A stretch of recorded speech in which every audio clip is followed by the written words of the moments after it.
Hey, what's happening, everyone? Pragmatic Addict here. Alright, premiere of the long-awaited new South Park season got delayed. What else is out?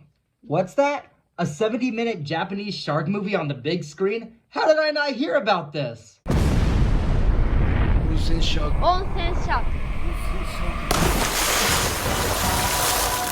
I see.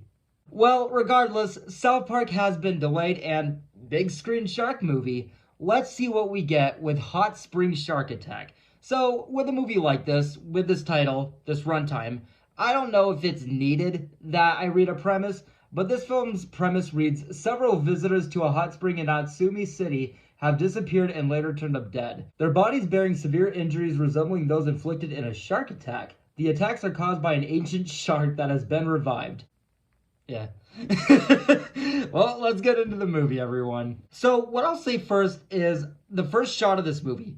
Like I said in my trailer reaction of the movie, the film looks very pretty. Like, I would go as far as to say, this film has the tools where it doesn't have to look like a shitty B-movie. It just wants to. Even with the deliberately ridiculous effects, it was still fun to watch, even on the big screen. And I will say, judging by the over-the-top stupidity of the movie and its runtime, I went into this film worrying it may be that type of film where whenever the shark carnage wasn't happening, it was just going to be a slog. But these missing people and that whole investigative story side did deliver for what the film is. All that along with also its score, it really did remind me a lot of Jaws, which is one of the main films that this movie is paying homage to. But also, again, it was always just a fine movie to look at. And I was surprised at how not overly stupid the film was when it came to just focusing on the people and this film's story.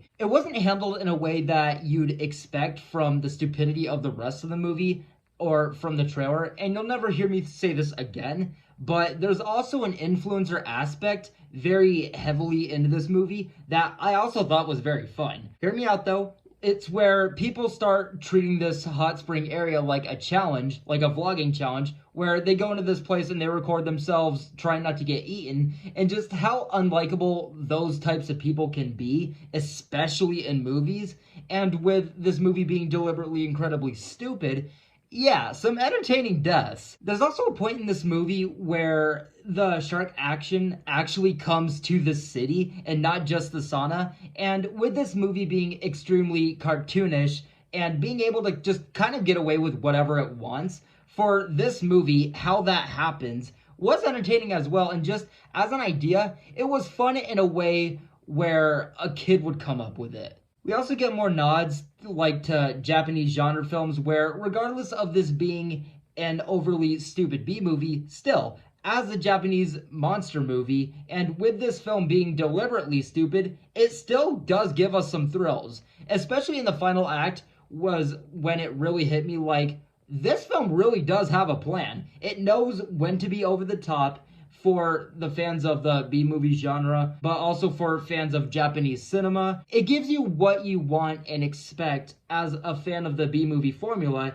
and is better than expected for those who aren't fans. Though it does have a final act that does feel a bit repetitive, a bit slow, doesn't feel fully finale-worthy sometimes, or even like the strongest part of the film. But the movie does have a final boss sequence that I think is solid enough. It has some solid shots, cinematography, and is actually kind of an epic showdown for this movie. It gives you what you want and expect as a fan of the B-movie formula, and it is better than expected for those who aren't fans. And I'm surprisingly gonna give Hot Spring Shark Attack a solid review. So guys, that does it for my thoughts on Hot Spring Shark Attack. I don't know if you guys are gonna see this movie. Superman comes out tomorrow. I'm sure with that coming out as well as Jurassic World Rebirth being out, people will probably see those movies. But I will say, with like the Jaws 50th anniversary being around the corner and the Jurassic World Rebirth being actively in theaters right now, what a hell of a fucking double feature that would be. Let me know if you guys see Hot Spring Shark Attack. But with all that being said, guys, I'm going to wrap it up here. Thank you guys so much for watching, and I will see you guys in the next video very soon. Take care.